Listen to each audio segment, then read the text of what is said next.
Bueno, muchísimas gracias a todos por venir, por favor. No nos imaginábamos, de verdad, en cuanto se empezó a decir, a anunciar que había una quedada en Málaga, que yo siempre lo digo, Málaga es un punto caliente, un epicentro de la comunidad de admiradores de Michael Jackson. Yo no me imaginaba que aquí, o sea, en un sitio tan random en la geografía española, iba a haber un punto caliente de tantos admiradores de Michael Jackson, la verdad. Porque, por ejemplo, en Vigo, de donde yo vengo, somos 5 o 6 y quedamos 3 o 4 veces al año para tomar un café y poco más, ¿no?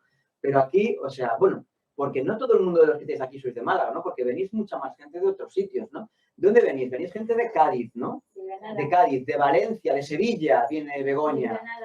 De Granada. De Granada. Viene gente de Gran Canaria, de Valencia, ¿no? De Ibiza, viene Rubén, de MJJ Kingdom, y Alemania. ¡Y Alemania! Sí, señor. Que levante la mano la alemana.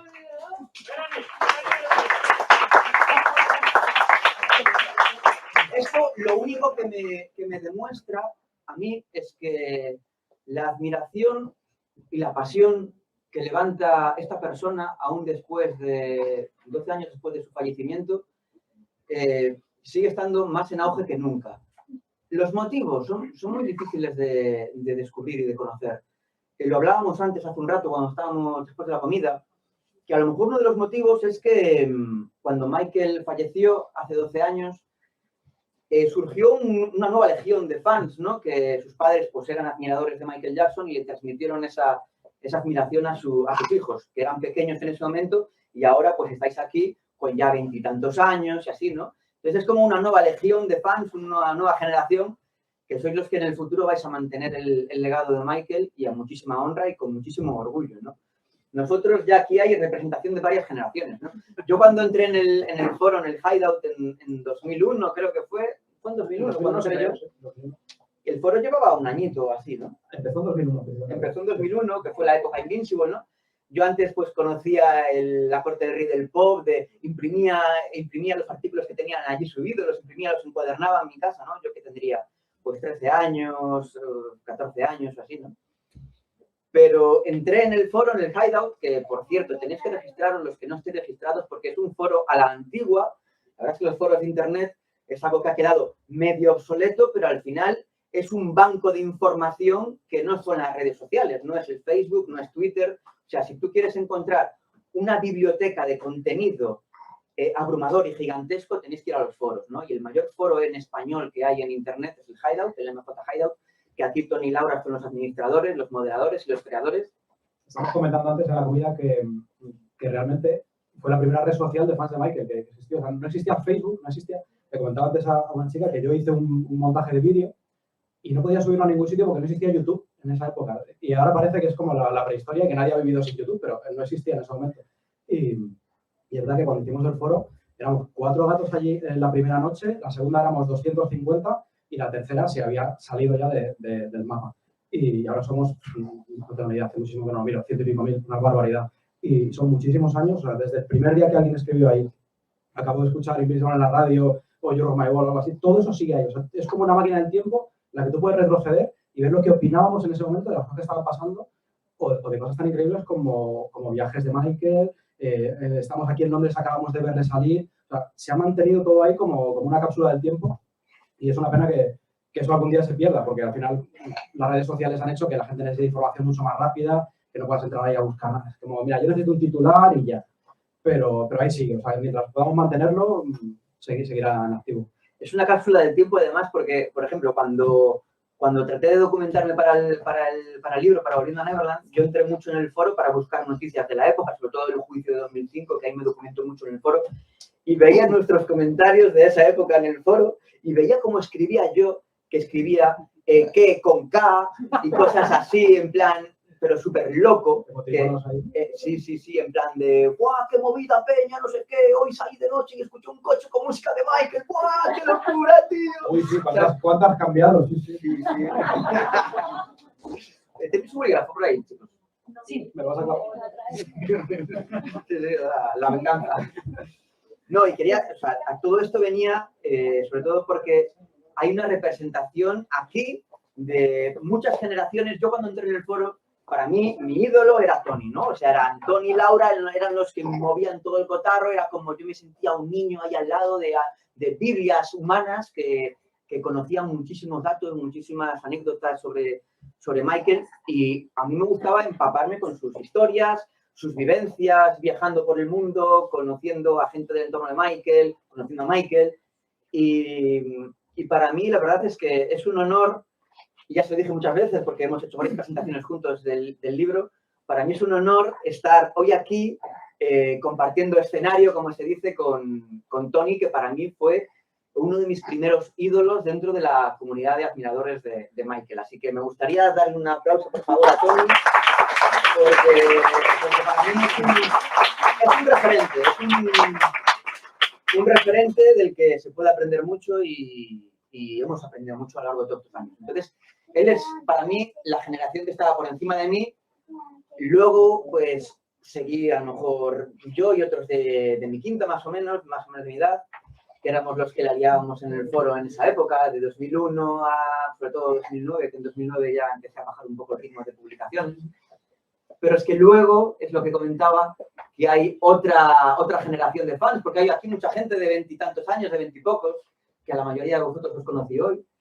Y para mí es todo un orgullo y todo un honor que se siga manteniendo, porque vosotros sois los que vais a mantener el legado de Michael en el futuro. Y tenéis que hacerlo bien, la verdad, porque no todo el mundo lo hace bien. Fue el cambio de los periódicos para ver que no todo el mundo mantiene bien el legado de Michael. Y ojalá muchos de los periodistas que escriben noticias sobre él hubiesen sido en su día admiradores de Michael Jackson, porque la cosa sería muy distinta, ¿no? Bueno, vamos a empezar la presentación del libro.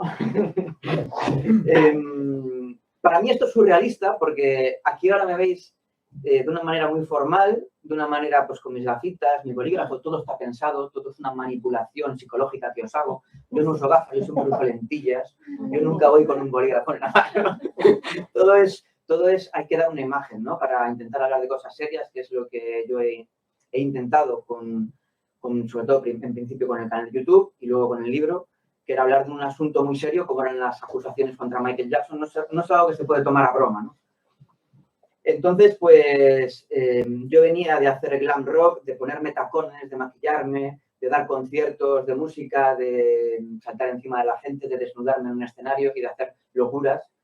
Y dije, hay que dejar esto a un lado y hay que hacer algo serio porque para mí era el momento de devolverle el favor a Michael por todo lo que él hizo por mí, por todos nosotros en su vida. Nos dio una ilusión, nos dio un mensaje, nos dio un camino a seguir, algo que nos hizo crecer como personas. Y para mí, y para Tony también, que también escribió Magia en Movimiento, y para todos nosotros que estamos aquí, pues la mejor manera de devolverle el favor a Michael pues era haciendo algo por él. Y dije, hay que aparcar ese lado erótico festivo y hay que hacer algo un poco más serio, ¿no? Entonces me puse las gafas, cogí un bolígrafo y me puse a escribir, ¿no? ¿Alguien tiene unas gafas para mí? Yo no parezco serio ahora. Ponte guantes. O sea, es una vida surrealista. O sea, yo nunca había sido escritor, yo escribía canciones, yo trabajé pues en tiendas de ropa, en supermercados, trabajé en la televisión haciendo figuración musical, en técnico de sonido. O sea, yo nunca en mi vida me hubiese imaginado que hubiese tenido la oportunidad de escribir un libro, que me ha dado la oportunidad. El libro no estaría aquí si no fue, o sea, no por mí. O sea, yo no tenía intención de escribir un libro. Yo había hecho unos vídeos en YouTube, unos mini documentales caseros en Fake News. Y esto que está aquí, no tenéis que debérmelo a mí, esto se lo tenéis que deber, la verdad, aquí lo tenéis a Fran de Applehead Team, porque él fue el que me dijo, Fey, estos vídeos que hiciste en YouTube hay que plasmarlos en un libro. Me consta que también habló con Tony, lo que pasa es que Tony estaba pasando por un momento muy importante de su vida, ¿no? Paternidad. Un momento muy crucial. El documental de Living Neverland apareció justo cuando nació Joy, nuestra pequeña hija.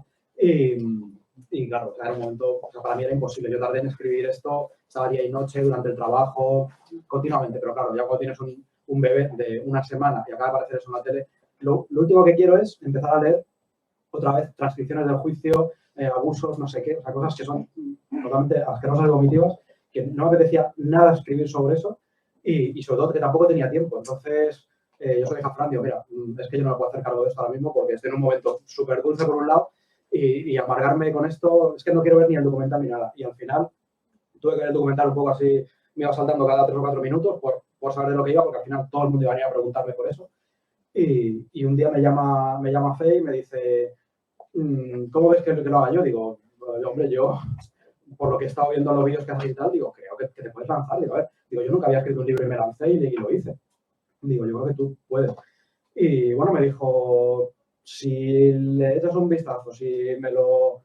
Te voy mandando capítulos, vamos cotejando cosas, si me echas ahí una pequeña corrección, dice, yo me atrevo. Digo, pues me comprometo a eso, aunque sea un momento un poco así. Y así fue. O sea, él me iba mandando según yo escribía, íbamos viéndolo juntos y ahí salió el libro. Y no me lo he leído. O sea, bueno, te lo has leído antes de publicarlo. Me lo he leído a trocitos así, pero nunca me he sentado con el original a leérmelo entero porque... No hace falta, tío. No, es que no... Lo bueno de este libro, para mí, es que ya no es que la gente lo lea. Que a mí eso que la gente lo lea, pues obviamente me va a hacer ilusión porque es un trabajo que hemos realizado y hace ilusión. Pero es el hecho de que exista, de que la gente sepa que hay algo ahí que opina diferente a lo que comúnmente se habla en los medios de comunicación. El hecho de tener un arma. Cuando alguien dice, pues, he visto esto en la televisión, pues dice, pues hay un libro muy bien documentado que habla de esto de principio a final, por capítulos, que analiza cada audiencia judicial, que analiza las más de 60 mentiras presentes en el documental Living Neverland. Que exista eso y que la gente sepa que está ahí, para mí es mucho más importante ya que lo lea. Más importante. Para mí es como que tiene un diccionario, que tú te compras un diccionario, no te lo lees en la Z, sino que está ahí. Pero ¿sabes? Si tú ya tienes una duda o quieres saber de dónde salió algo o por qué está ahí, pues te vas y buscas en qué zona está. Entonces, para mí es un libro más de consulta que de una novela de... Hay veces que leo a gente que dice, ay, me ha encantado, súper bonito. Digo, bonito. Es un libro que es súper duro de leer. O sea, es que es muy duro y hace daño. O sea, es un libro que acabas muy contaminado de leerlo. Pero es que es necesario, o sea, que alguien lo tenía que hacer y yo tuve la suerte de poder escaparme, entre comillas, de mira, lo va a hacer Faye y me alegro un montón que exista en realidad, pero es un libro que es difícil de leer y muy pesado y sobre todo que es de alguien que tú lo sientes dentro, que te hace mucho daño leer esas cosas que han pasado y es que las hemos vivido, o sea, es que yo era fan antes del 93 y a partir del 93 todo cambió radicalmente y a partir del 2005 otra vez, 2003, 2005 al juicio. Y a partir de 2009, todo como que hubo ahí un borrón y cuenta nueva que dije, es increíble, pero parece que esto va a volver otra vez a fluir. La gente se ha olvidado de todas estas mierdas y volvió a pasar. O sea, y volvió a salir otra vez estos dos y así. Entonces es una pena, pero es que tiene que existir. Es algo que ojalá no existiera. O sea, a alguien le he firmado yo el libro hoy y le he puesto, digo, Michael es inocente. Digo, con esto ya te has leído el libro, no hace falta más. Digo, pero si lo necesitas, y está muy bien leértelo para saber de dónde viene y cerrar un montón de bocas. Digo, hay que tenerlo ahí, en la mesilla. O sea, algún día lo utilizarás, es un arma. La mayoría de vosotros, seguramente, por lo que os conozco, a la mayoría, bueno, a muchos de vosotros os conocí hoy, sois admiradores de Michael, os gusta Michael Jackson, la mayoría de vosotros, ¿no? A lo mejor alguien que viene acompañando a otra persona o lo que sea. Pero a vosotros no os hace falta leer este libro. O sea, si os interesa mucho el tema, leerlo porque a lo mejor os gusta, ¿no? Pero es que a veces cuando pues gente me comparte la foto, he comprado tu libro y tal, y yo la comparto la foto y le digo, espero que disfrutes con su lectura. Es que no puedo decir eso, porque es que no va a disfrutar con su lectura. Y hay mucha gente que me dice, me lo leí en una noche, me lo leí entero. Y hay gente que me dice, es que tengo que leerlo a pequeños sorbos porque lo paso fatal. Igual fuiste tú una de las personas que me lo dijo. No sé si te lo dije, pero sí, yo había veces que decía, si lo cerraba y a lo mejor estaba 2 semanas y... Sí, tiene un poco de descontaminación. Que no te pone mal cuerpo, ¿no? Sí. Bueno, y ahora que has hablado de decirlo aquí, o sea, estamos aquí todos, esto es un coloquio, no quiero que sea un monólogo, ¿vale? Y tampoco quiero sumergirme mucho en las acusaciones. Esto lo hablaba con Marcos, que está por allí, Marcos Cabotá, al fondo. El otro día lo hablamos en el directo que hicimos en el canal, en Fake News, que era como, ya ha pasado un tiempo prudencial para hablar de esto, ahora hay que intentar volver a disfrutar del legado de Michael y no sumergirse tanto en los detalles, ¿no? Y tiene toda la razón del mundo. Ahora mismo estamos haciendo una presentación sobre un libro que habla de unas acusaciones de abuso sexual, que es algo muy jodido, pero creo que ya nosotros sabemos lo que hay, ¿no? Entonces tampoco creo que haga falta sumergirse en los detalles, ¿no? Prefiero contar un poco cómo ha sido el proceso creativo, cómo ha sido nuestra experiencia, cómo han sido nuestras emociones, cómo ha sido pues conocer a toda esta gente que está aquí delante de nuestra, ¿no? Que empezar a hablar de detalles, de cómo Michael conoció a los Chandler, cómo luego conoció a los Arvizo. Yo creo que ya estamos aburridos de ese tema, ¿no? Y si alguien quiere saberlo, pues tiene un libro que lo puede leer, ¿no? Bueno, me gustaría empezar esta charla. Me gustaría, porque es que lo tengo aquí en el guión, porque me hice un guión ayer en el curro, en un momento de media hora que tuve ahí de un poco de relax, que ya había acabado un poco mis quehaceres, ¿no? Ahora me está viendo mi compañera de trabajo y me está diciendo cabrón. Claro, debe estar pensando cabrón, mientras pensaba que estabas trabajando, estabas haciendo un guión. No, fue un momento ahí al final ayer. Nada, solamente primero quería dar mis agradecimientos porque para mí es fundamental. Quería agradecer principalmente a la editorial, a Applehead Team, porque fueron ellos los que tuvieron la idea y todos ellos les pusieron todos los medios para sacar este libro a la luz, ¿no? Perdón, por el gallo. Quería agradecer a Tony porque fue el que me ayudó, el que me corrigió todo el libro mientras iba escribiéndolo, porque esto fue una movida bastante dura, porque claro, el documental, la información estaba en auge, la información sobre el documental de Living Neverland, ¿no? Entonces necesitábamos darle una esperanza a la gente de que Michael no era lo que estaban comentando en el medio de comunicación. Nosotros lo sabíamos porque a lo largo de todos estos años, pues si eres fan de Michael tienes que saber un poco lo que ha ocurrido. No te queda más remedio que saber un poco lo que ha ocurrido con las acusaciones. Y nosotros, pues, de estar pues, todos estos años en el foro, de contrastar los datos, de verlo cómo iba el juicio de 2005, pues ya sabíamos un poco de lo que iba, ¿no? Entonces, ¿por dónde iba? ¿Me he perdido? El proceso de escribir el libro, que fue un poco loco porque estaba el documental. Vale. Entonces, claro, el documental estaba en auge, entonces necesitamos darle una esperanza a la gente. Entonces, el libro pues empezó a anunciarse con Applehead Team y empezó una preventa y yo estaba todavía comenzando a escribirlo, ¿no? Entonces, fue como una locura para mí y yo no me lo podía ni creer, era como, Dios mío, me estoy volviendo loco, pero aproveché que me habían operado un hombro y estaba de baja y tenía todo el tiempo del mundo para escribir. Entonces, me iba por la mañana a la biblioteca, escribía, volvía a mi casa, comía, volvía a la biblioteca, Cuando tenía unos capítulos, se los iba mandando a Tony lo corregía, aparte de un momento en el que me dijiste que estabas de vacaciones en la playa leyendo el libro. Era como, joder, qué vacaciones más cojonudas leyendo. Entonces, pero bueno, creo que fue necesario hacer ese anuncio de Applehead sobre el libro porque creo que eso le dio muchas esperanzas a la gente y mucha tranquilidad, que al final es lo que cuenta, ¿no?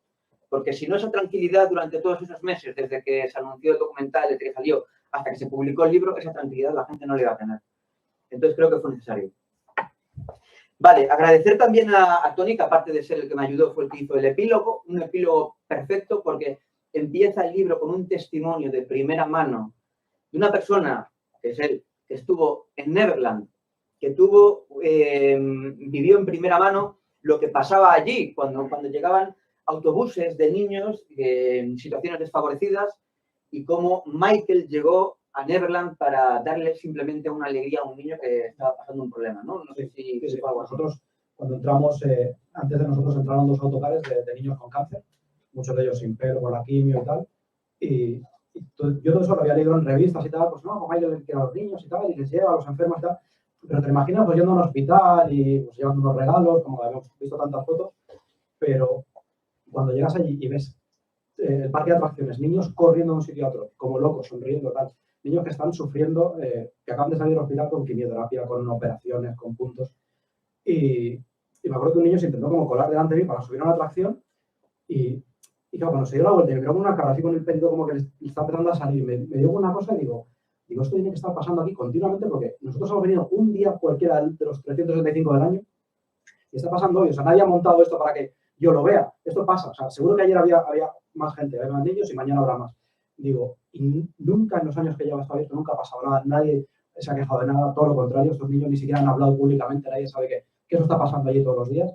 Digo, poco me parece que solamente 2 niños hayan dicho algo cuando sabes que lo dijeron por temas económicos, ¿no? Y una de las cosas que pasaba es que dentro de la casa había como mucha gente organizando cosas, una mesa y preparándolo todo, y nos dijeron que Michael estaba en Los Ángeles, cuando Michael trabajaba estaba en el estudio, estaba en Invincible en ese momento, y y que no vivía en Neverland porque claro, le coge muy lejos. Neverland estaba a 3 horas de todo. Y dijeron, pero esta noche va a venir porque uno de estos niños le han dicho que es su cumpleaños hoy y es el último cumpleaños, no va a sobrevivir a lo que tiene. Y dice, entonces él va a venir en helicóptero esta tarde y le va a dar una fiesta sorpresa y está preparando una cena aquí dentro. Entonces, nos impresionó tanto escuchar eso y pensar cuántos días de su vida Michael dedicará a la infancia, cuánto dinero está gastando aquí. No es que está arruinado tal, porque claro, mantiene un parque de atracciones y es como todo, como si fuera un lujo, ¿no? Como si él pues, estuviera allí, que le traen champán y tal, ¿no? Él se gastaba el dinero en los demás.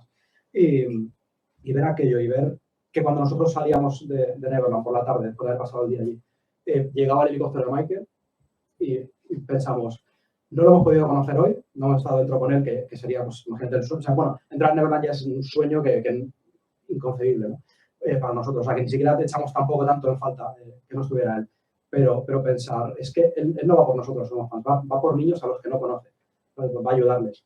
Y eso nos cambió mucho la vida. Yo creo que a partir de ese momento nosotros empezamos a creer en un montón de cosas de todo puede suceder, un poco como autoayuda, ¿no? O sea, si hemos estado en Neverland nosotros, que éramos unos mindundis de Madrid, que no teníamos medios ni casi para volar a Los Ángeles. En esa época que no había ni low cost ni nada, tuvimos que ir a una agencia de viajes a pedir un presupuesto allí. O sea, era una locura. O sea, nosotros nos metimos en una aventura que no sabemos cómo pasó y acabamos allí. Entonces, a partir de entonces dijimos, bueno, lo que decíamos, Michael nos ha puesto un camino adelante y nosotros ese camino ya había empezado, pero de repente vimos el de baldosas amarillas. O sea, tenemos que seguir esto y llegar hasta el final. Y tanto es así que después de 2009 empezamos con Heal the World for Children en España y a día de hoy han pasado 13 años y seguimos con la ONG y funcionando a tope. O sea, que realmente nos marcó un camino que tenemos que seguir. Y así empieza Volviendo a Neverland, con esto que acaba de contar Tony. Es una cosa que yo nunca suelo contar, a menos de ser, cuando como una, o sea, alguien me pregunta siempre, no hay Michael y tal, y al final lo cuento porque evidentemente es un capítulo que es lo mejor que me ha pasado, ¿no? Pero nunca lo había contado en público, ni por la tele, ni tal, cuando han hecho entrevistas, porque es un poco como un tema personal. Pero creo que fue un regalo que le hice al libro, ¿no? Porque digo, si esta gente está atacando ahora con los juzgados, con no sé qué, con tal, reclamándole millones, tal, digo, me voy a quedar yo este recuerdo que puede servir para empezar un libro como este, ¿sabes? Imposible. Digo, aquí lo voy a publicar por primera vez. Porque es verdad que me gusta cuando se lo cuento a la gente, ¿no? Con la sorpresa, no sé qué tal. Digo, da igual, o sea, que lo lea a la gente porque necesito devolver esto que me dio Michael en ese momento, ahora lo devuelvo yo ahí a la gente y empieza el libro así. Y es un testimonio muy, muy necesario porque demuestra que él, para mí, por lo menos, para mí Michael Jackson no era realmente un músico, ¿no? Yo cuando me dicen, Michael, que era para ti, yo no digo pues un cantante o un bailarín, yo digo un humanitario, una persona solidaria, ¿no? Porque, ¿cómo era la historia? Creo que fue Fran Di Leo el que lo comentó, que yendo en un viaje, no sé si fue en Sudáfrica o en algún país, que, bueno, Michael visitaba más hospitales y orfanatos que escenarios, ¿no? Y en una de estas visitas, pues, había niños que estaban muy deteriorados por su enfermedad y Michael se acercaba a ellos, les daba un abrazo, les daba un beso, les daba regalos. Y no sé si fue Fran Di Leo, no me acuerdo quién fue la persona que estaba con él, creo que era él, porque esta anécdota la cuenta él. Que le decía, iba con él, ¿no? Era el día antes de un concierto. Y le decía, Michael, yo no puedo, es que no sé cómo lo haces, yo no puedo. Y Michael le decía, tú te quedas aquí porque nosotros estamos aquí para hacer esto realmente. O sea, la música es una vía para conseguir, una excusa, para conseguir poder, para poder hacer esto, para poder hacer algo solidario por los demás, ¿no? Para mí, Michael Jackson lo que buscaba con la música era conseguir un arma para poder hacer algo solidario por los demás, por el mundo. Y eso es lo que la gente ha olvidado. Y a mí es lo que más me molesta, ¿no? Que la gente no recuerde esta faceta de él, que para mí es la más importante, ¿no? Claro, no solo que no se recuerda, sino que la han tapado totalmente. Ya ni siquiera se puede decir. O sea, tú ahora dices Michael Jackson a esto con niños y dices, no, los niños, y ya, se acabó la conversación.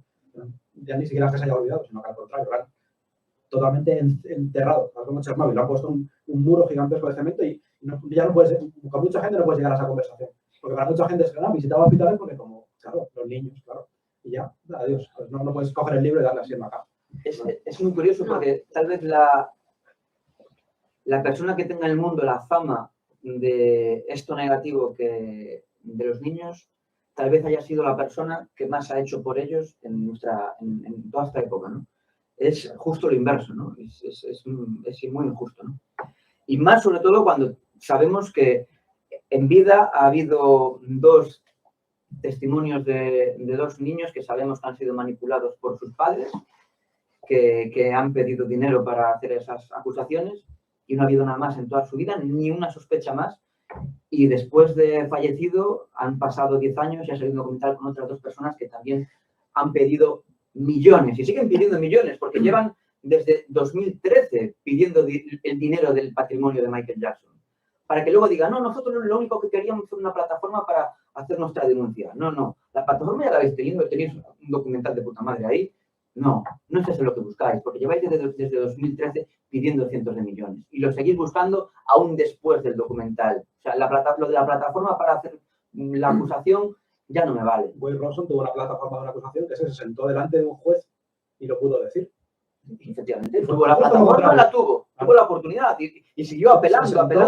Él se sentó a defender a Michael allí contra la gente que lo acusaba de eso. Porque la juicio de 2005. Él se sentó allí a tu juez y pudo decir, pues ahora que estoy aquí voy a aprovechar. Pero lo hizo justo lo contrario, defendió a Michael. Es muy curioso porque él en la película habla de esto y intenta convencer a la gente de que Michael le manipuló para defenderle, siendo él ya adulto, que te paras a pensar, joder, Michael Jackson sería el pedófilo más estúpido del mundo si a uno de los niños que ha abusado siendo adulto lo pone de principal testigo de su defensa. Es como, joder, hay que ser muy inútil. Y él salió de la sala así, venga, tal, con plan, bueno, es que y fue muy conseguido, le ha ayudado a mi amigo. Tal. Y le hicieron un contrainterrogatorio muy duro, o sea, muy duro, o sea, intentando buscarle el más mínimo resquicio de momento en el que él hubiese podido tocar lo más mínimo, preguntándole a los abogados. Y cuando Michael te enseñaba a bailar y se echaba la mano a la entrepierna, ¿en algún momento esa mano se la pusiste tú a él o no? Y él, que no, que me habría dado cuenta. Y cuando estabais en la cama, él, a lo mejor si te quedaste dormido, él te pudo haber tocado dormido, y él, no, si me hubiese tocado dormido me habría dado cuenta. O sea, muchas cosas así que se notaba que eran con muchísima naturalidad. Bueno, y en el documental, en Living Neverland, al final de la película, se intenta buscar, de una manera escandalosa, se intenta buscar un Me Too contra él, ¿no? Y hay pues una voz, o sea, hay el dron volando por encima de Neverland y se dice, bueno, y ahora es el momento de que todos los niños del mundo que han sufrido abusos por parte de Michael Jackson, es el momento de salir, de contarlo y de acabar de una vez con todo esto. Y salieron todos esos niños que habían conocido a Michael, pero no para decir que les había hecho algo, sino todo lo contrario. Salieron para decir que habían conocido a Michael, que habían estado en Neverland, que habían estado con sus familias y que habían conocido a Michael y a todo su entorno y que no les había pasado nada y que todo lo que vivieron con él, incluso con Boy Robson y Shake y todos estos, habían sido momentos maravillosos y que habían dormido en Neverland porque sí, porque quedaba a tomar por culo de Los Ángeles y que si estabas todo el día en Neverland jugando, pues al final te quedas a dormir allí porque no es un momento a las 10 de la noche, 11 de la noche de irte a tu casa, ¿no? A Los Ángeles. Queda muy lejos, ¿no? Entonces tenía allí un montón de sitios invitados para dormir, ¿no? Bueno, quiero decir con esto que lo que se consiguió en vez de encontrar un Me Too fue un Me Neither, ¿no? Un yo tampoco, en vez de un yo también, un yo tampoco, ¿no? Quiero agradecer también a Marcos Cabotá, que fue el que hizo el prólogo, él fue el que hizo el epílogo, que también tiene un testimonio muy bonito, porque Marcos también conoció a Michael, también estuvo con él muchas veces. Marcos, que estás ahí, que bueno, si queréis conocer si quieres luego venir aquí a contarnos alguna anécdota, también puedes, Marcos, algún recuerdo, pero si no, pues tenéis la entrevista que tuvimos dos charlas en Fake News, muy guays, que bueno, pues si queréis verlas, él tiene un montón de anécdotas que contar y más que tendrá que contar, porque bueno, pues aún tiene el documental ahí que está saliendo, poco a poco va saliendo en festivales y va a dar mucho más de que hablar de lo que ya ha dado. Así que, bueno, también agradecerle a él por hacer el epílogo. Agradecer a Laura también, moderadora del foro del Hideout, que lleva sobre todo la principal, que lleva la gestión de Field Work for Children. A Paco Sáez, que fue el que hizo desinteresadísimamente fue el que hizo la portada del libro. A Anabel, que está aquí delante nuestra, que fue la encargada de montar todo este espectáculo. Gracias a la librería Luces también, ¿no? Pero Anabel fue la que gestionó todo este evento con sudor y lágrimas, ¿a que sí? Bueno. Hablando con todo el mundo. Alguna lágrima vio. Alguna lágrima ha habido, pero ha merecido la pena. Yo creo que ha salido todo muy bien. Por favor, un aplauso para Anabel, que se lo ha currado muchísimo. Y este evento de aquí de Málaga es el primero de muchos. Esto va a ser referente. Tenemos el de Madrid, tenemos el de Barcelona desde hace poco y ahora va a haber Málaga también. Y va a haber en más ciudades seguro que también. O sea, estamos creando un movimiento. Y esto es lo que hay que sacar de positivo. Si hay que sacar algo de positivo de la voy a hablar en plata, ¿vale? De la mierda de documental que hubo, ¿no? Es que nos ha unido muchísimo más a todos nosotros y hemos encontrado más motivos para defender a Michael Jackson. Eso es la única verdad que hemos sacado de todo esto, ¿vale? A Carolina también, a la hermana de Anabel, porque también ha trabajado en esto, a Juanma, nuevas generaciones de Moonwalkers, ¿vale? Juanma, que tiene el canal de Riesgo. Te estás poniendo como un tomate, Juanma. Hay que animar a las nuevas generaciones. Hay muchos que lo hacen muy bien, muy bien. Juanma es uno de ellos. Tenemos también a un chico que se llama Sebas, que es un tío muy riguroso, que cuando escribe intenta informarse bien y tiene muchísimos seguidores. Y es un chico súper joven, que creo que tiene 20 años o algo así. Y hay que agradecer también a esa gente, ¿vale? Quería agradecer a Antonio. ¿Qué Antonio? Tengo aquí un Antonio. Supongo que es Antonio Superman. Superman, que me vino a recoger al aeropuerto, por favor, que no puedo estar porque tenía un compromiso. Agradecer a la librería y a todos y especialmente a todos los que venís desde fuera, porque para la gente de Málaga, pues esto pues, es muy cómodo porque estamos aquí, pero hay mucha gente que viene pues eso, desde Valencia, desde Cádiz, desde Canarias, desde Cádiz, desde Sevilla, desde Ibiza, Rubén, y desde Granada. Joder, es que Alemania. Desde Alemania también tenemos a gente de Alemania. Así que bueno, la mayoría de todas estas personas no las conocía, sobre todo en persona. A muchas de vosotras sí por estar en el canal, en el chat, hablando en Fake News, muchos nombres o muchos nicks conocidos, pero a la mayoría de la gente no la conocía y tenía muchas ganas de conoceros, ¿no? Mucho tiempo leyéndoos en redes sociales, en los directos, vuestros comentarios, compartiendo muchos momentos, incluso momentos muy íntimos, ¿no? Que a veces se nos va un poco la olla en los directos, ¿no? Pero bueno, me alegro de ahora de poneros cara a todos vosotros. Y bueno, pues ahora, hoy ya os he dado un abrazo, ya os he tocado a todos y bueno, pues esto para mí es un momento, es el clímax de todo esto que ha ocurrido durante estos últimos 3 años. Para mí este es el momento del clímax, ¿no? Y bueno, para mí esto es la confirmación de que todo esto funciona, de que todo esto que he vivido a través de una pantalla es real, funciona y que está dando de qué hablar, ¿vale? Y que hay muchos sentimientos en todo esto, de verdad, así que gracias a todos vosotros. Yo, para mí, yo soy el principal agradecido en todo esto que estamos creando aquí, yo soy el principal agradecido, ¿vale? Y gracias al foro también, que aquí fue donde nació todo, ya hemos hablado de él, hemos crecido con él. Yo he tenido mis idas y venidas en el foro, ¿no? Cuando Michael murió, pues yo me desentendí un poco, lo dejé un poco de lado, pero bueno, pues luego he vuelto por todo lo alto y que lo necesitaba y creo que muchos de nosotros lo necesitamos también, ¿no? Bueno, ¿qué es este libro? ¿Cómo ha surgido? Ya lo hemos hablado. Voy a intentar seguir un poquito el guión. Esto surgió por la unión de 4 usuarios del foro, que fuimos tú, Tony, Marcos Cabotá, que también está aquí, Fran, de Applehead, y yo mismo. Fue la unión de 4 usuarios. Y para mí este libro fue el regalo, fue un regalo del destino porque yo tuve la oportunidad de ver a Michael solamente una vez en Londres y para mí fue uno de los momentos que no olvidaré jamás, ese momento en el que Michael sale a la ventana a saludarnos, estamos allí muertos de frío, vienen con pizzas, nos dicen que hacía muchísimo frío porque era noviembre, octubre, era noviembre, ¿no? Y como Michael sabe que estáis aquí, quiere que comáis algo caliente, trae pizzas y todo lo que... Bueno, yo justo me acababa de ir en ese momento, pero se quedaron allí unos cuantos. Angie se quedó, Dangerous, se quedaron muchos allí comiendo pizzas, invitados por Michael, porque sabía que estaban pasando frío, ¿no?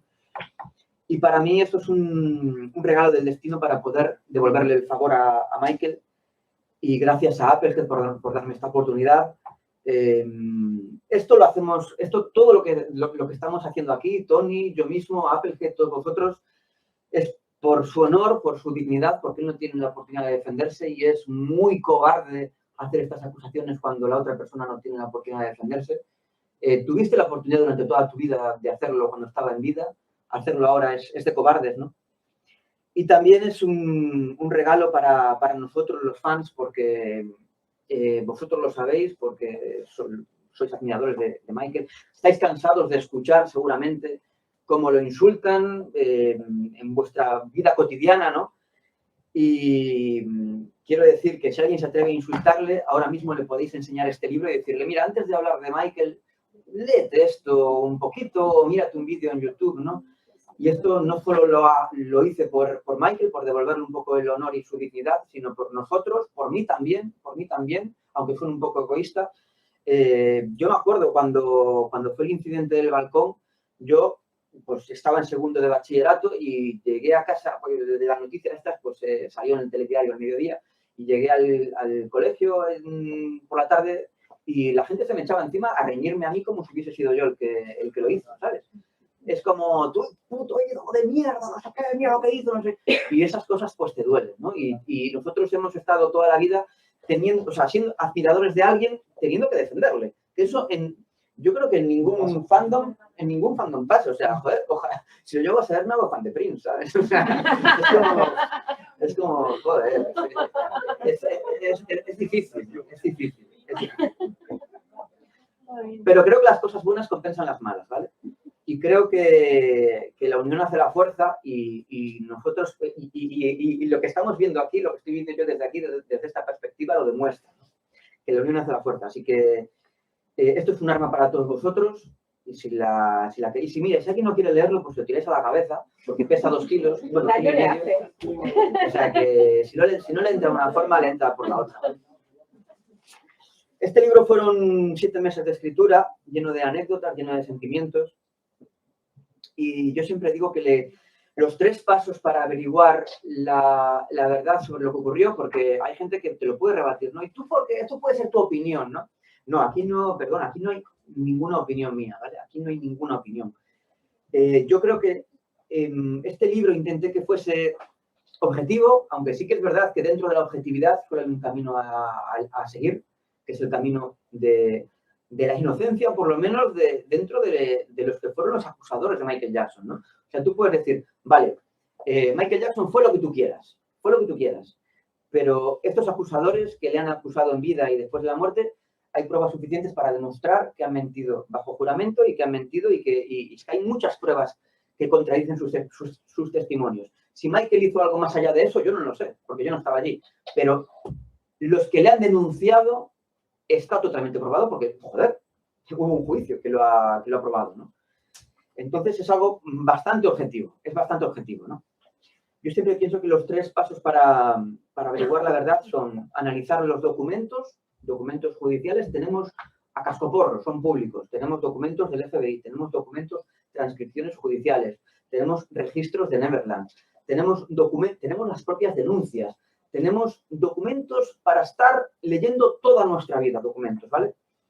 Tenemos que analizar también los testimonios. Tenemos que analizar los testimonios tanto de las personas del entorno de Michael como los que lo defienden como los que no lo defienden, ¿no? Porque ahí es donde se pueden contrastar una cosa con la otra, ¿no? Tenemos que analizar cuánto dinero piden esas personas por sus testimonios, ¿no? Que generalmente suele coincidir que las personas que lo defienden no piden dinero a cambio. Y las personas que tienen algo malo que decir sobre él piden dinero a cambio. Y eso ya dice mucho de por sí. La agenda, ¿no? La agenda. Es lo que dijo Madonna cuando le preguntaron por el documental, por Living Neverland, ¿no? Fue como, dime cómo ha sido su agenda y te diré si es verdad o no. Si es verdad o no, ¿no? Dime cuánto dinero piden y te diré si es verdad o no. ¿Cómo han surgido estas acusaciones? Creo que estábamos hablando. Y luego ya contrastar todos esos testimonios entre sí, contrastar los testimonios con los documentos, y ahí es donde encuentras las evidencias, las pruebas, las contradicciones, las mentiras, las verdades. Y eso yo pienso que es la premisa fundamental sobre la que se ha basado este libro, ¿no? Analizando las audiencias, analizando los testimonios, contrastándolos, lo que han dicho unos en las revistas, lo que han dicho luego esas mismas personas en los juicios, y cómo, pues, una cosa no tiene nada que ver con la otra, ¿no?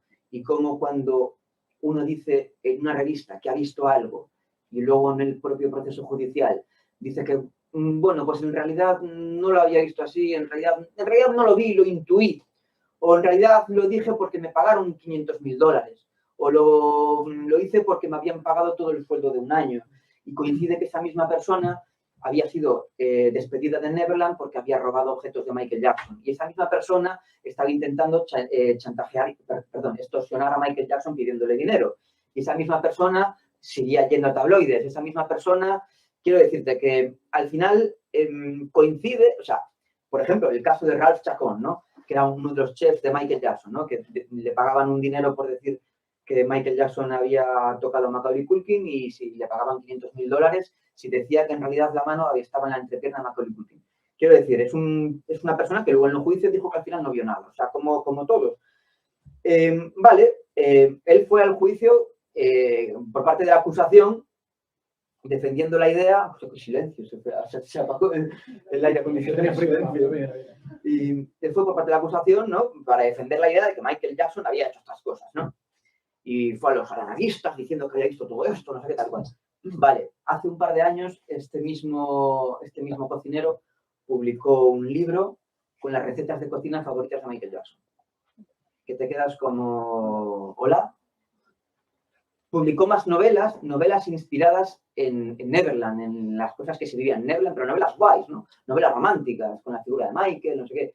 Es como, tú realmente, ¿qué clase de credibilidad tiene una persona que publica un libro de recetas sobre alguien que tú has visto abusar de un menor?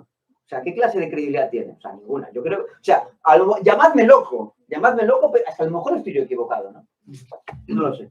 Los Kindoy, ¿no? Que tenían un manager para vender sus historias a la prensa. Porque ellos no se podían ocupar tanto de vender a la prensa, entonces no contrataron a un asesor ni nada, contrataron a un manager que era como el que va ofreciendo galas de un grupo, entonces iba a los medios y decía, oye, mira, tengo aquí a esta gente, trabajaron en Neverland. Pueden decir lo que queráis según un tarifario que tenemos. Entonces, si queréis decir esto, cuesta esto. Si queréis que digan esto, cuesta esto. Y el hombre iba buscándole pues, como para el que le busca bolos a un grupo. Y era un manager que se dedicaba al porno. Pues. Sí, que era un exacto porno. Una joyita de... Es que es la gente que rodeaba. Sí. Pues eso, no. La verdad es que tuvo... Claro, si tú abres la puerta de tu casa a todo el mundo, alguna rata se cuela, ¿no? Vale. ¿Cómo está estructurado este libro? Supongo, no sé si lo habéis leído todos no sé cuánta gente lo ha comprado hoy. ¿Mucha gente lo ha comprado hoy aquí? Vale, tenemos aquí algunas manos, vale. Los que lo habéis comprado hoy o los que lo tenéis desde hace poquito, seguramente no sabréis cómo está estructurado este libro, ni de dónde cogí la información, porque seguramente os llame la atención de dónde pude haber sacado esta información, ¿no? Primero decir que cuando empezó todo esto, la idea de escribir el libro, yo me reunía con un amigo mío de Santiago, que seguramente algunos lo conocéis, que se llama Santi Kapowski, en el foro era Vanil, que también es uno de los grandes estandartes de la hermandad, de la comunidad de admiradores de Michael a nivel español, ¿no? Y es una persona que sabe muchísimo sobre las acusaciones, sabe más que yo, o sea, él fue el que me enseñó muchísimos de los pasos a seguir para escribir este libro, Santi Kapowski, que si no lo seguís, seguidle porque es un referente, la verdad. Y nos llamábamos el Comando Applehead, ¿no? Quedábamos en Santiago para tomar cafés y hablar de todo esto. Pues mira, investiga sobre vete a leer sobre esta persona, vete al documento sobre te voy a pasar este documento, tal. Entonces, también tengo que agradecerle mucho a Santi Kapowski y a David, a Walt, que entre los tres tenemos un grupo que se llama Applehead Team como la editorial. No, perdón, Applehead Survival, ¿no? Ahora se llama porque después con el tema del COVID y tal, bueno, una coña interna. Y bueno, este libro, para entrar un poquito rápidamente en materia sobre cómo está, sin entrar en detalles, que ya hemos contado demasiado. Este libro está organizado de manera cronológica, empieza con el prólogo de Tony, habla sobre el caso Chandler, empieza con el caso Chandler. Bueno, empieza con qué es Neverland, cómo se constituyó, por qué Michael decidió construir Neverland, un poco la infancia de Michael. Y luego empezamos con la primera acusación, con la acusación de los Chandler, las motivaciones, el origen, el porqué, las personas involucradas, vemos cómo se resolvió. Al final de cada capítulo tenemos la letra de una de sus canciones traducidas, porque creo que eso nos revela un poco, porque no solo es importante saber lo que opinan los demás sobre Michael, ¿no? Sino también lo que pensaba él, sino también qué era lo que le estaba pasando a Michael en su cabeza, ¿no? Y eso lo reflejó Michael Jackson en poesías, en poemas y en canciones, ¿no? Entonces, pues tenemos al final de cada capítulo, tenemos una canción, una letra traducida, tenemos algunas fotografías a color, al comienzo de cada capítulo. Luego tenemos el juicio en el que analizamos día a día cada audiencia judicial. Luego tenemos algunos capítulos para resolver algunos estigmas de la vida de Michael, como son algunos mitos, el mito de la piel, el mito de la supuesta pornografía en Neverland, el mito de, pues, ¿qué más mitos? La cirugía estética, el deterioro físico, muchísimos de esos mitos, pues, que también fueron estropeando un poco la imagen pública de Michael Jackson, ¿no? Que hay que tenerlo en cuenta, que es algo muy importante, ¿no? Que la gente lo relacionó mucho también con las acusaciones, ¿no? La gente yo creo que vio creíbles estas acusaciones muy en parte por la imagen que transmitía Michael Jackson, el deterioro físico, no solo relacionado con las cirugías, que también, sino sobre todo también por sus enfermedades, porque Michael tenía 3 enfermedades autoinmunes, que eran el lupus eritematoso, el vitíligo y la artritis. Entonces, pues todo eso, y la quemadura de la cabeza, que tenía que empezar a usar pelucas, maquillaje, que si, bueno, pues ya lo sabéis todo, ¿no? Entonces, pues también entrar un poquito en este tema en el libro para explicarlo un poco, porque habrá gente que no lo sepa, ¿no? Porque aún a día de hoy, en pleno siglo XXI, hay gente que sigue pensando que Michael Jackson se blanqueó la piel, ¿no? Que se operó para ser blanco, ¿no? Se operó para ser blanco. O sea, ¿vosotros creéis que si existiese una operación? ¿Vosotros creéis que si existiese una operación para ser blanco no habría más gente que se habría operado para ser blanco? Claro. Es que yo creo que es algo, no lo sé, en la época del apartheid, en la época en la que los negros pues vivían una marginación social más aún de la que se vive a día de hoy, ¿vosotros no creéis que habría negros que hubiesen querido ser blancos para salir de ese estigma racial, de ese problema racial que vivieron? Que no te quita tu raza tampoco. Que no te quita tu raza, ¿no? Tu color, no te quita tu color. Pero joder, es que Michael Jackson, o sea, si había un negro en el mundo era Michael Jackson, porque Michael Jackson estuvo ensalzando la cultura negra en cada trabajo que hizo. Tú ves un videoclip de Michael Jackson y está ensalzando en todo momento la cultura negra. Que si salen chicas negras o mulatas, que si hace un videoclip sobre Egipto en el que Cleopatra es negra, que si hace un videoclip sobre mafiosos que sigue Michael persiguiendo a una chica negra, que si habla propiamente de la propia raza, ¿no? De Black or White, de curar el mundo, de acabar con los problemas raciales, ¿no? La música negra. Música negra, ¿no? Y mezclando muchos estilos dentro de la propia música negra, ¿no? El funky, el rhythm and blues, el pop negro, yo qué sé, muchos estilos de música, el rap, ¿no? El hip hop, muchos estilos de música negra. O sea, Michael era más negro que nadie, quiero decir, que la piel no cambia nada, ¿no? El color de la piel o las cirugías que te puedes hacer, ¿no? Y Michael siempre lo dijo hasta los últimos días de su vida. Yo soy negro y me siento orgulloso de ser negro. Y eso lo dijo hasta los últimos días de su vida. Y eso es con lo que hay que quedarse. Lo dijo en la entrevista de adelante, millones, es la entrevista más vista de la historia y lo dijo ahí. Si quisiera ocultar precisamente eso, igual no dices, estoy orgulloso de ser negro. No tendría por qué decirlo. No tenía por qué decirlo, pero quiso remarcarlo en un sitio donde sabía que lo iba a ver toda América y por ende todo el mundo. Entonces, igual si quería ocultar eso, se podía saltar la cosa. Claro, y Michael, que trabajaba con gente negra, la niñera de sus hijos era negra, todo el mundo que le rodeaba era negro. Y quiero decir, no lo sé. ¿Ves la biblioteca de Michael de su casa? Y tenía todos libros de historia, Martin Luther King, todo en vitrinas, todos libros de cultura negra, ¿no? Quiero decir que, bueno, pues es un rumor que también le estropeó mucho la fama, ¿no? A Michael, ¿no? Y, bueno, en el libro aprovecho para hablar un poquito de esto también, ¿no? Y luego, diría que 1/3 del libro es sobre el caso Living Neverland, sobre las acusaciones de Wade Robson, de James Safechuck, quiénes son ellos, de dónde salieron, por qué conocieron a Michael Jackson, en qué situación, en qué circunstancias. por qué fueron cambiando de opinión, por qué fueron cambiando de criterio en cuanto a él, a Michael, y cuáles fueron sus principales motivaciones. Porque al final todo esto, sobre todo lo de Wade, no tiene nada que ver con Michael Jackson. Esto es una historia de venganza contra el State. Porque ya sabemos que le iban a contratar para el Circo del Sol y al final, para el homenaje a Michael Jackson en el Circo del Sol, y al final en el último momento no le contrataron a él, contrataron a otro, que fue el mismo que a su vez le había quitado la gira de Britney Spears. Bueno, y esto fue una venganza, ¿no? Aparte, la noticia salió a la luz, la de las acusaciones de la acusación de Wade Robson salió a la luz en la prensa el mismo día que el State anunciaba el show del Circo del Sol. O sea, una fecha muy casual, ¿no? Y la de Safe Jack salió también a la vez que se anunciaba el álbum Escape, ¿no? El álbum póstumo, ¿no? Y la de Gavin, cuando salió Number One. Y la de Gavin el mismo día que se anunció Number One. O sea, quiere decir, todo está muy programado para hacer el máximo daño posible, ¿no? Vale, luego está el prólogo de Tony, está el epílogo de Marcos Cabota, que es genial porque empieza con un testimonio de primera mano y acaba también con un testimonio de primera mano el libro, que es fundamental para que veáis que no solamente es un trabajo de investigación, sino que hay alguien que lo ha vivido en primera persona, ¿no? O sea, ya no me tienes que creer a mí, tienes que creer a las personas que lo han vivido, que han estado allí también, ¿no?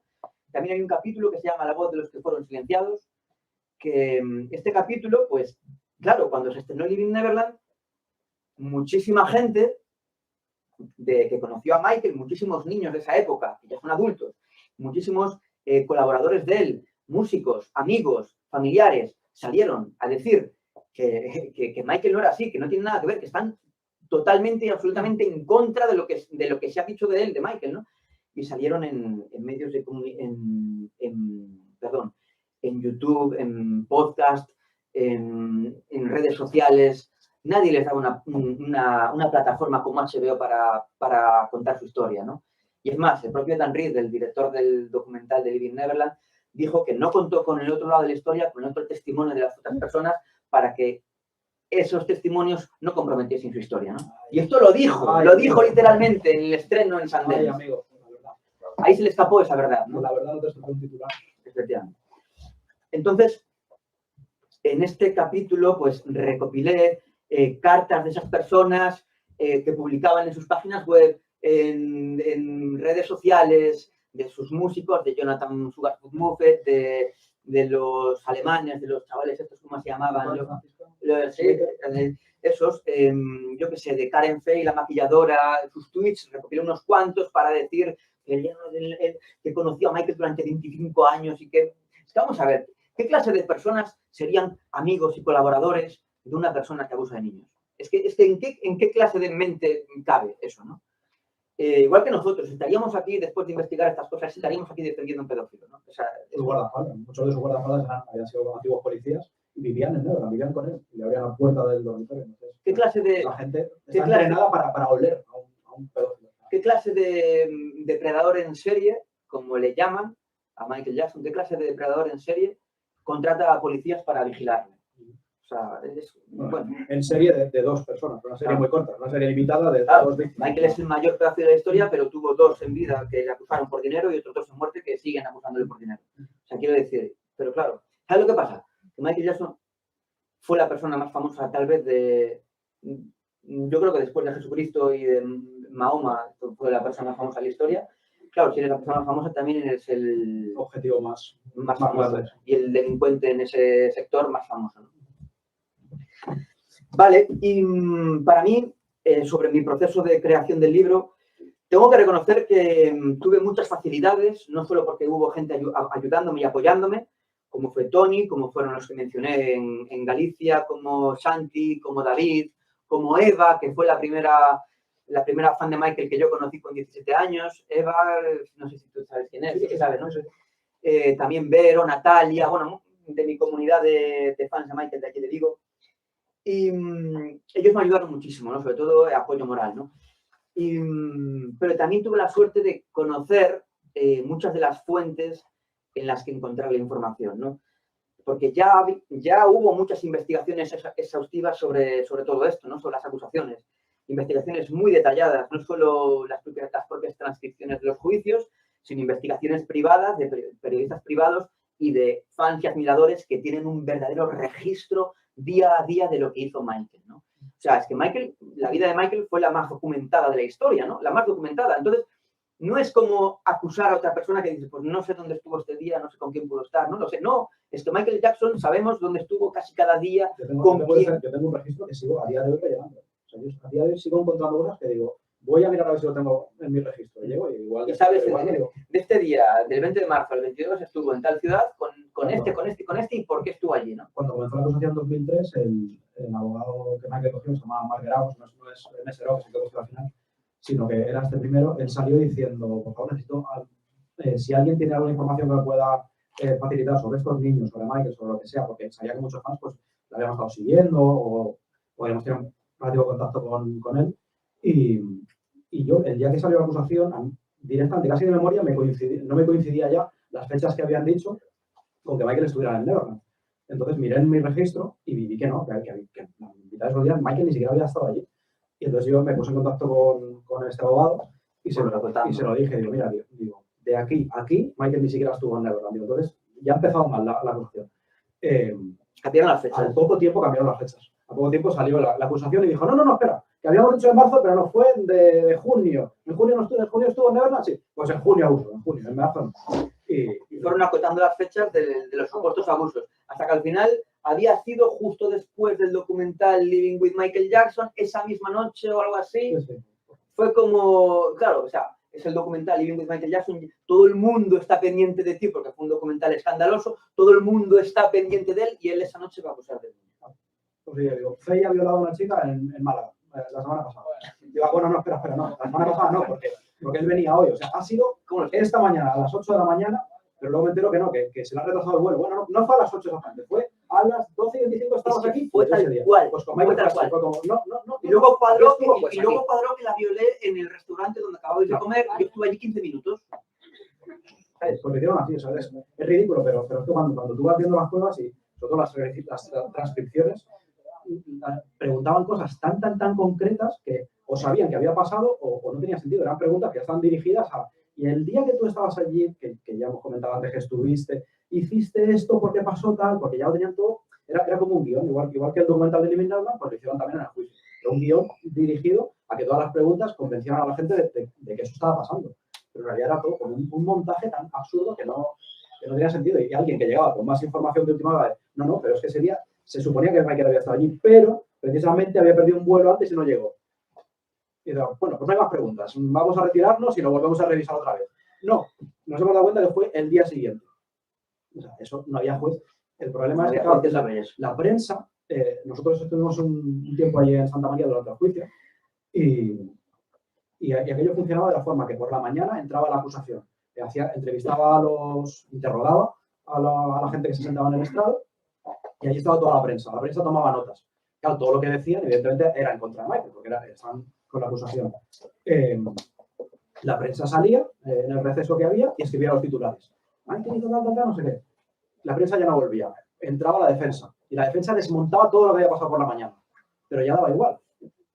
Yo al día siguiente había un grupo de gente que había como una cuenta para poner dinero y comprar las transcripciones, porque eso se vende. Legalmente la abogacía o quien sea, la fiscalía lo puede vender. Entonces leíamos las transcripciones, yo todos los días hacía un resumen en castellano en el foro de ayer pasó esto y tal. Y leyendo eso, tú sabías que Michael iba a ganar el juicio, porque veías cómo se desmontaba todo y cómo todo caía. Pero hablabas con cualquiera, la gente decía, no, se va a perder, pero tú has visto los titulares. Y digo, ya, es que yo he visto los titulares, pero he visto la letra pequeña. O sea, los titulares me dan igual, porque los titulares es solo de lo que ha pasado esta mañana antes de que alguien llegara y dijera, no, todo esto no vale por esta y esta razón. Entonces, yo sabía que Michael iba a ganar el juicio, no lo tenía tan claro, ojalá, porque sabía que podía pasar cualquier cosa y que al final alguien dijera, mira, le condenamos y adiós. Pero con las pruebas en la mano, yo sabía que iba a ganar. Y lo tenía clarísimo porque todo estaba desmontado ya en el juicio. No fue una decisión arbitraria ni del jurado que tuviera dudas, ni del juez, ni nada, ¿no? Es que pasaba. Y se veía como la gente que la acusaba, como la madre de ese niño, estaba totalmente loca. Estaba loca de la cabeza. Una persona que tenía un problema que ella decía que Michael tenía un plan para meter a toda la familia en un globo aerostático y soltarlo para que desaparecieran y llegaran a Brasil. Para que desaparecieran y llegaran a Brasil, que es una cosa que lo dijo delante del jurado y la gente decía, pero esta señora, ¿qué dice? ¿Qué plan es este? Y decía que Michael tenía en una cabaña de Neverland un telescopio gigante por el que la espiaba por un agujerito cuando ella se quitaba la ropa. Claro, la gente allí sabía, esta señora no está bien, y si esta señora no está bien y sus hijos están entrenados por ella, porque igual... Y ves el historial de esta señora. Esta señora que ya la habían detenido varias veces por denuncias falsas, que mandaba a su hijo con una operación de cáncer a jugar a la pelota delante de las comisarías de policía, para que la policía saliera y dijera, pero niño, ¿qué haces tú aquí? No, es que no tenemos dinero y yo tengo una operación, estoy muy malito. La policía hacía colectas y les daban dinero a esa gente.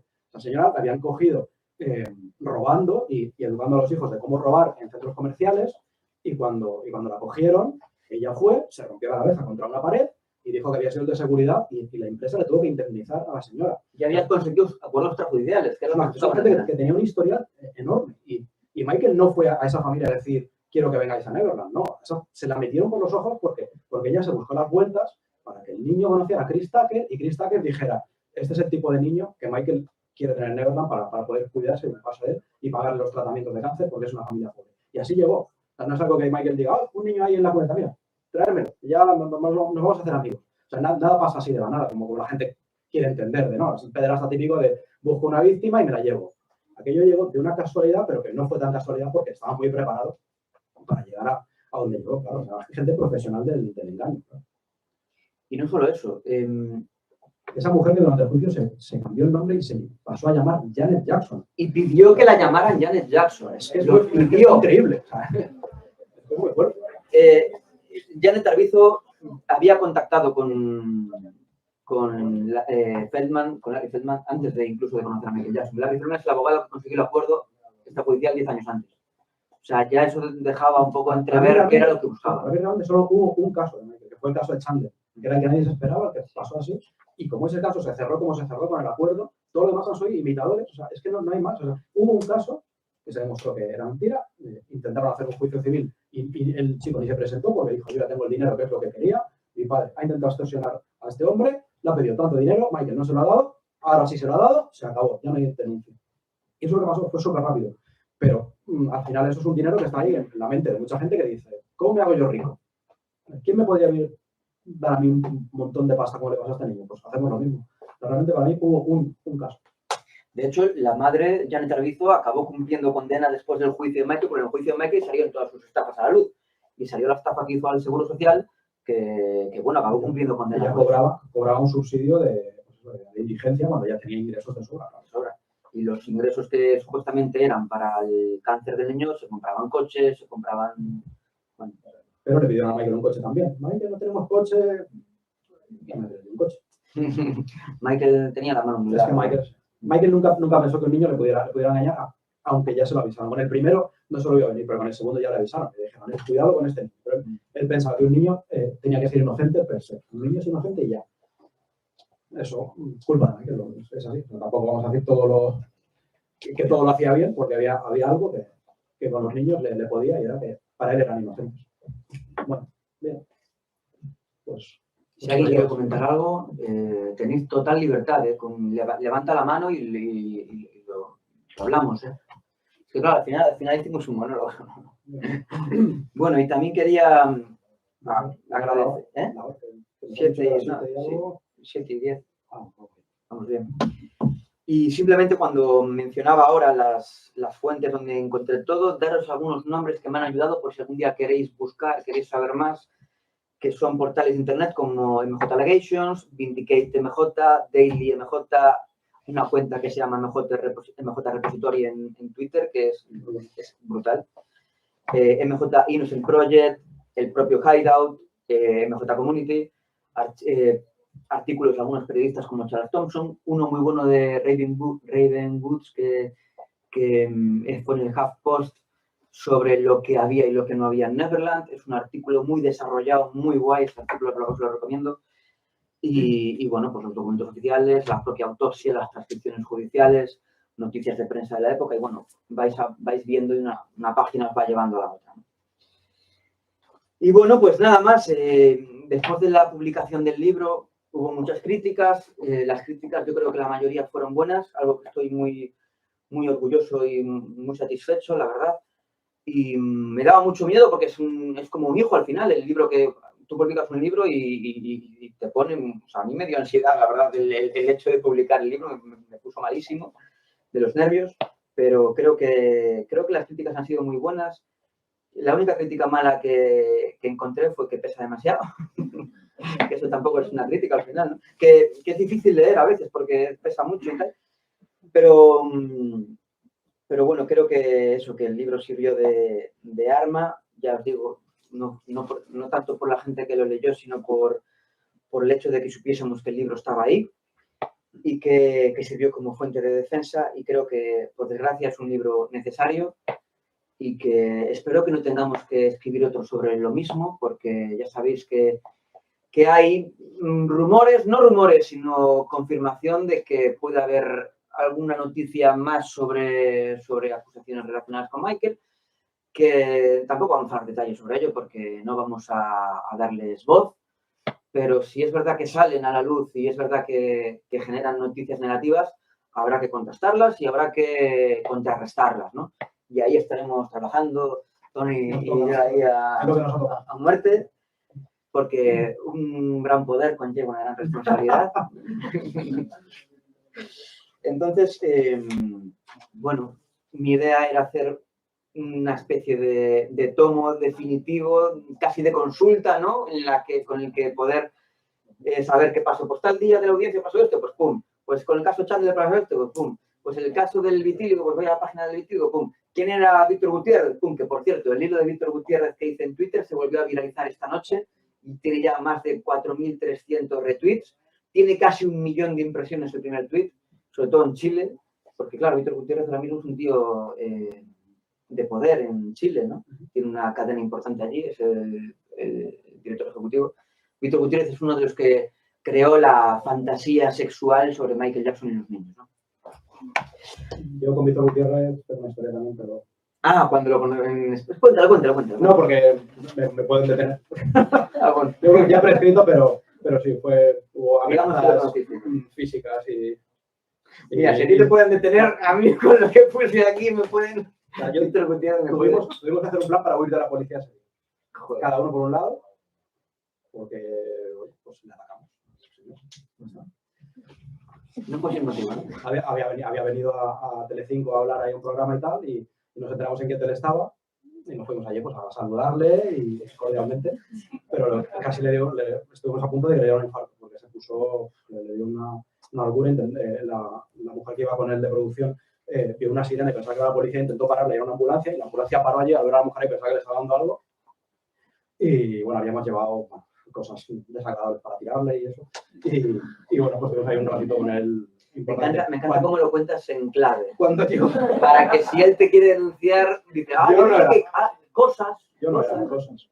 Y funcionó, porque cuando llegó al programa estaba tan nervioso que lo hizo fatal. Entonces, la gente que estaba en el programa, que iban a dorarle la píldora a decir sí, me iba a culpable y tal, le veían tan nervioso que se pusieron en contra suya.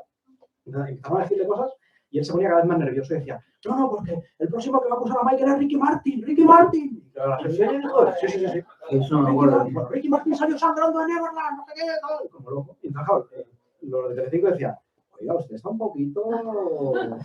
Y funcionó muy bien. Entonces, de ahí se iba a Barcelona y los fans de Barcelona dijeron, oye, vamos a repetir. Y también se la liaron allí bien. Yo voy a saber de Ricky Martin lo que se puso. Y se fue.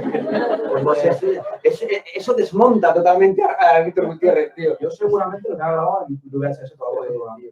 Lo de Ricky Martin es brutal. Es brutal, sí. Pero porque ya no había como era como, ¿qué hago? Porque me han atacado, o sea, estaba súper nervioso. Llegó a Barcelona y lo hizo fatal también y yo creo que ya nunca volvió a... Intentamos hacerlo también con... ¿Sabes si Michael tenía mermelada en Neverland? Y un perrito. No sé si fue Norma Salinas o una de estas. Sí, fue Norma Salinas, la que cuidaba a los Chandler, ¿no? Sí, pues una de ellas vino también y era al mismo hotel y también le intentamos hacer una encerrona. Y es que como se está viendo en directo no quiero contar muchas cosas que me la juego, pero Marcos en esa época estaba estudiando cine todavía y tenía una cámara enorme y entonces convenció a un amigo suyo para que fuera como cámara y nosotros dijimos que éramos de una emisora de televisión que queríamos hacer una entrevista y queríamos hacer pues unas pruebas de iluminación y tal para grabarla. Entonces le dijimos, oye, mira, pues la cosa es que tú te sientas aquí, aquí se pone en cámara, hacemos con la claqueta y tal, pues nosotros somos unos casi niños. Y entonces tienes que sujetar un papel en blanco para hacer el balance de blancos, ¿no? Y en el papel ponía, soy una mentirosa hija de la gran puta, y queríamos tener su foto así, pero al final llegó el manager y le dijo, no, ¿cuánto pagáis por la entrevista? Porque nosotros tenemos una exclusiva con Telecinco que nos han pagado una pasta, y no, amigo, y por eso no pudimos hacerlo, pero allí nos quedamos con nuestra cámara y nuestro cartel, que lo tenemos en casa todavía, no me pareció por ahí. Pero sí. Cuando no se podían escribir libros uno, pues había que ir al principio a la guerrilla. A la guerra. Luego ya, pues ahora estamos aquí sentados y... Pues, La calle borroca. la calle borroca, sí. Nosotros hemos hecho la guerrilla, Michael, y hemos hecho... O sea, yo en 2005, entre Marcos y yo le reventamos una cámara al paparazzi. Le reventamos una cámara que costaba una pasta.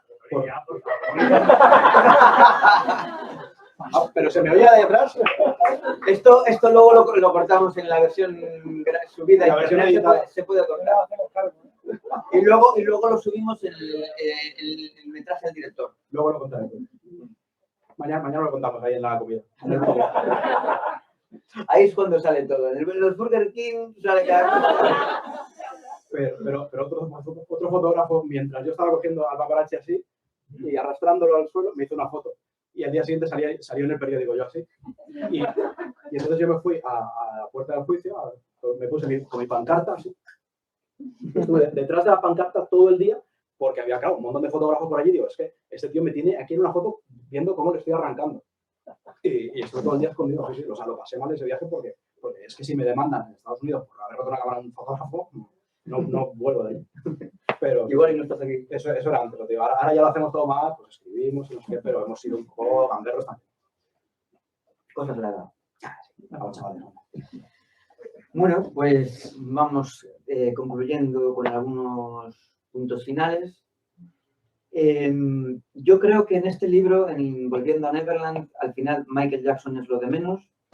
Creo que la importancia de lo que se cuenta recae en los hechos, no en Michael Jackson, sino en los hechos, en lo que cuentan los demás, en lo que pasó, en tal y como está documentado. Porque por suerte todos esos hechos están muy documentados y la vida de Michael Jackson, como lo hemos comentado antes, está muy, muy documentada. Podemos saber, pues hemos dicho, con quién ha estado, en dónde, con quién, por qué. Y, joder, que hay hasta gallumbos de Michael Jackson por ahí, ¿sabes? Quiero decir que se sabe demasiado sobre él, ¿no? Se sabe demasiado. Su vida ha estado sometida a un escrutinio público exagerado, ¿no? O sea, sabemos hasta la pornografía que tenía en su casa, las revistas, las Playboy, las Penthouse, sabemos todo lo que tenía y eso yo creo que debería de haber quedado en la intimidad de cada uno, ¿no? Pero por desgracia se sabe porque se tuvo que saber porque era necesario saberlo, ¿no? Bueno, nada más. Si alguien tiene algo que comentar, que hable ahora o calle para siempre. No sé si queréis comentar alguna anécdota o algo que habéis vivido en relación con todo este movimiento que hemos generado sobre Volviendo a Neverland. Yo os puedo comentar que un día me llegó cuando estaba escribiendo el libro y había ya publicado los libros, me llegó un email que fue clave para mi investigación, que fue de una mujer que me dijo que tenía la prueba definitiva sobre la culpabilidad o inocencia sobre Michael Jackson. Y bueno, yo empecé a leer y lo que me dijo fue que había contactado con Michael Jackson más allá, que ella era vidente, y que había contactado con él y que Michael le había dicho a través de la letra de sus canciones que ella no conocía que era inocente. Entonces, eso no lo puse en el libro para no desvirtuarlo, pero quiero que sepáis que hasta ahí tenemos pruebas de la inocencia de Michael Jackson, hasta desde el más allá, efectivamente. Y deciros que, a ver, que este libro lo escribí en la biblioteca y es muy difícil escribir un libro sobre abusos sexuales en la biblioteca. ¿Por qué? Porque, claro, tú estás en un ordenador escribiendo y la gente pasa por detrás, ¿no? Entonces, cuando pasas ciertas fotografías, puede llegar un momento en el que la gente te mira un poco mal. Pero, por suerte, no pasó de ahí, de miradas un poco extrañas, pero os recomiendo que si algún día vais a escribir un libro en la biblioteca, que no sea sobre este tema, a escribirlo en casa, por, no sé, por el bien de vuestra reputación, porque yo no sé ahora con qué ojos me miran en Vigo, pero bueno, me gustaría decir que hay que sacarle el lado positivo a todo esto, ¿no? Y la verdad es que, hay que decirlo, esa mierda de documental, hablando en plata, hablando mal, tuvo algo bueno, algo positivo, y es que nos hemos conocido muchísimos de nosotros. Estamos aquí hoy, hemos hecho un evento en Málaga acojonante, hemos hecho quedadas en Madrid, presentaciones del libro Madrid, en Vigo también. Hemos reactivado un poco la comunidad de admiradores de Michael. Yo creo que a raíz del documental maldito, van más personas a reuniones de Michael, la gente habla más de él en redes sociales. Es más, cuando se intentó crear el Me Too contra Michael y se intentó cancelarle en radios, es verdad que en cuanto se estrenó en marzo, hay gráficos y yo los tengo en casa por si alguno los quiere ver. La curva de emisiones de Michael Jackson en radio bajó un pelín durante esos días, bajó un pelín, pero es que luego subió y subió mucho más de lo que se escuchaba Michael antes, ¿no? Y a día de hoy, Michael se escucha mucho más de lo que se escuchaba antes de que se estrenase ese documental. Entonces quiero decir que hay que buscarle el lado positivo, ¿no? Yo casi todo el mundo le pregunto cuando hablas con gente que no conoces, ¿cómo se hicieron fans y cuándo? Y mucha gente te dice durante los juicios. Dice, porque ponían reportajes, no sé qué, videoclips, y yo decía, no, pero ¿eso qué es? Y ya no escuchaba nada, no escuchaba lo que estaban diciendo, pero yo veía unas imágenes increíbles, me fui a YouTube a buscar los vídeos y me hice fan así de gente, tanto en el 93 como en el 2003. Y hay gente que se hizo fan con Living Neverland, porque lo vio y dijo, esto me suena un poco raro. Y empezó a investigar. No, te lo juro, gente joven, gente joven. A mí me lo han dicho y no me faltan dedos de una mano para decir gente que se hizo fan a raíz de Living Neverland. Entonces quiero decir que al final no hay mal que por quien no venga. Y volverá a pasar y tenemos que estar preparados y tenemos que estar al día, y ahora somos muchos más los que estamos aquí peleando y estaremos aquí y nada más. Me gustaría, para concluir, porque hemos estado aquí hablando de Michael Jackson, hablando de la gente del entorno, pero me gustaría que alguien leyese algo de él. Y entonces me gustaría pediros a alguno de vosotros, quien se anime o quien se atreva a leer, que venga aquí, que suba al escenario a leer. ¿Quién se atreve? Si no, voy a llamar yo a alguien, ¿eh? Leo, ven. Lo sabía. ¿Te llaman Leo? Pues Leo. Tengo esa camiseta aquí. La tengo aquí en la mochila. Joder, pues estuve a punto de ponérmela cuando me cambié ahí en el baño. Esto es para concluir, porque creo que no solo es importante hablar de él, sino también es importante saber cómo él se sintió con todo esto, lo que él nos quería contar y cuáles eran sus sentimientos con todo este tema. Si puedes leer la página 77. Sí. Casualmente, esto fue en la 77, que el 7 era el número favorito de Michael, ¿no? Entonces, pues, si puedes leerlo y contarnos lo que hay.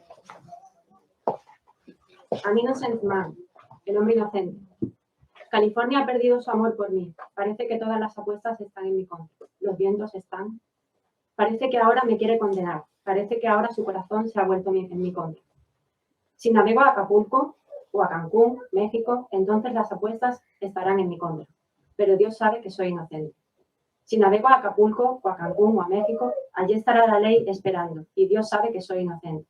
Si no me aceptasen en el Cairo, entonces, Señor, ¿dónde voy a ir? Moriré como un hombre sin patria y solo Dios supo que soy inocente. Si navego a Acapulco, a Cancún o a México, allí estará la ley esperándome. Y Dios sabe que soy inocente. Si los ingleses intentan encontrarme, entonces, Señor, ¿dónde voy a ir? Soy un hombre inocente. Adiós a todos mis sueños en Hollywood. Que todo el mundo se ponga en mi contra. Si Dios sabe que soy inocente, si los ingleses intentan encontrarme, solo Dios sabe dónde iré. Que todo el mundo intente encontrarme, mientras Dios lo sepa. A veces me siento como un fugitivo huyendo para salvar mi vida. Y a menudo, en lo más profundo, suelo preguntarme el por qué. Pero no estoy huyendo en absoluto. Solo estoy sanando un corazón solitario y herido. la verdad se convierte en la mentira. Me gustaría poder alzar el vuelo.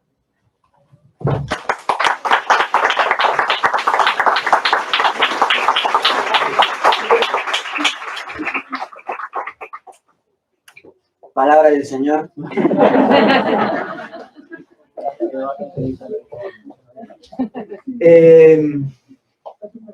Qué momento, ¿eh? Es que este momento es la conclusión de todo. A mí, que vamos a hablar ahora mismo del evento de Málaga. Si quieres... ¿Puedo hacer una cuña? Sí, sí, por favor, por favor. Y luego voy a hacer yo. Adiós a todos mis sueños en Hollywood. Eso me lleva a mi libro. Yo venía aquí a hablar de mi libro. Por favor, si alguien no tiene Magia Movimiento, yo lo digo en serio. Es un libro temático porque está relacionado con los videojuegos y el cine, pero sin duda yo creo que es el mejor libro que he leído sobre Michael Jackson. Es un libro que escribimos hace 5 años. Fran me lo encargó. O sea, a mí siempre me habían dicho que tenía que escribir un libro de Michael, pero contando mi vida y no sé qué, que no me parece tan interesante. Es verdad que puedo contar alguna cosa que diga wow, pero al final, vale. Hay gente que ha habido mucho más y creo que un libro sobre mi vida no. Pero Fran tiene una editorial que se dedica sobre todo al cine y a la cultura de los 80 y tal. Y dijo, quiero un libro de Michael de mi propia editorial, porque él es fan de toda la vida. Y dice, ¿por qué no escribes un libro sobre Michael en el cine? Y digo, pues, bueno, pues porque no hizo cine. Digo, ¿cuánto tiene que ser de gordo el libro? Porque, a ver, sabemos que hizo un poquito del Mago de Oz, sabemos que hizo Moonwalker, bueno, cine y tal, digo, pero es que ya no, eso no avanza más. Y me dice, mira, pues si consigues 100 páginas, dice, yo creo que lo publicamos y ya. Digo, bueno, pues me enrollo un poco, meto un poco de paja. Pero es que no soy de enrollar, soy de enrollar, pero no de meter paja.